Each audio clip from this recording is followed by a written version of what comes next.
Hello, I'm Crickets and welcome back to I Have a Story. I have a question. I never understood this.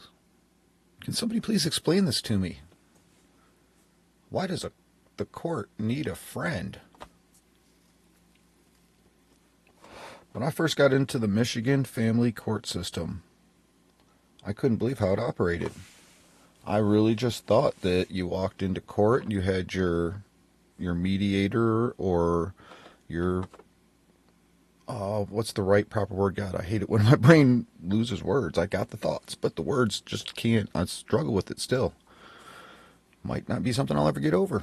Part of doing this channel. Hoping I can. Your social worker,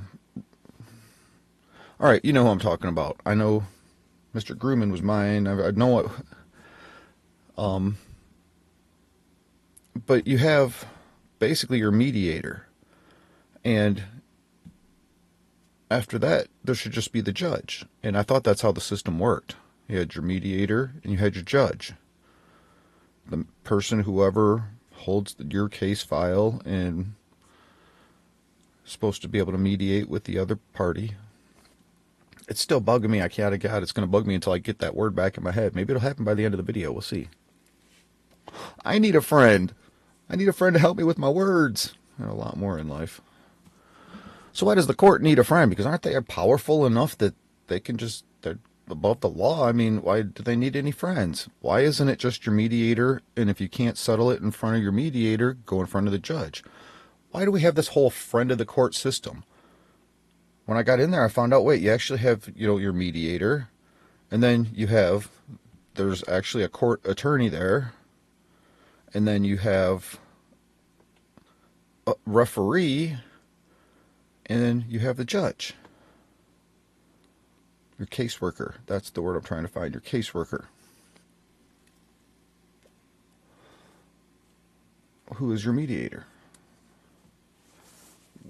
The more you put variables into anything, especially human being variables. I mean, human beings now that are so diluted, full of ideology, and always have been. I can't even say that's today because part of the problem with our court systems, they're still running on an ideology from 100 years ago. The world's changed. Why has our family court system not changed? Why are our family court systems not educated in the modern day world that we have the education in, like mental illness that they seem to know anything about, other than apparently they're mentally ill themselves from what I see. The more humans you put into any process, the more errors, the more variables you're putting in there that's going to become, I mean, you got these people who have their own personal agendas involved. That seems to be the big part of modern day society too, right? And has been going on over the history of time. I mean, that's not even new. So why does the court need all these friends? Why is it we don't just have, you sit down with your caseworker, they're going to mediate between the two of you. If you can't figure it out, you can't settle it, if the caseworker deems there's a problem, then we go in front of the judge. Now here's something else that just really throws me off. In the court system here, there's only one courtroom. And every judge, every referee shares that courtroom. How much is the judge, any one referee, any one of these people sitting in a courtroom doing any sort of part of their job? When I came to that realization in many courts, we got to hurry up and get out because there's another court proceeding coming. We got to get this done and over with. Let's rush through it. Did you see that in the text messages with the judges? Need to hurry up and get it done over with. Let's just get it off our desk. What do these people do all day? They're sure as hell not, and I've said this over and over, they're not watching Judge Judy because they might learn something. I know a lot of people look at her as being old school, strict, mean. I'll tell you what, those are some of the people everywhere I go, people say, there's always that person, don't talk to them, they're the mean one. I'm the person who always gets along with them, too. And nobody in any neighborhood I've ever lived in, even right here where I live, the guy across the street is the neighborhood pain in the butt. But guess what? Everybody's told me, don't you go talk to him. He will just chew you out until you get off his property.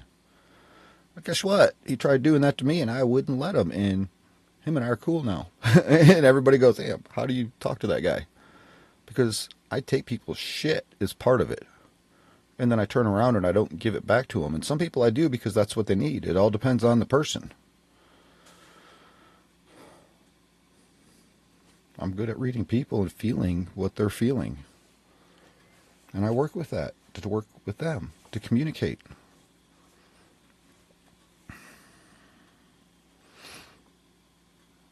I've made a lot of friends, but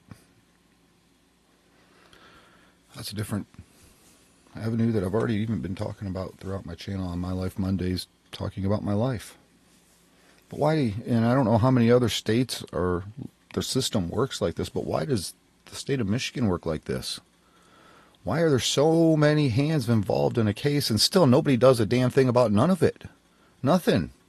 But there's so many people, so much money spent, so much process, and nobody does anything other than damn the man.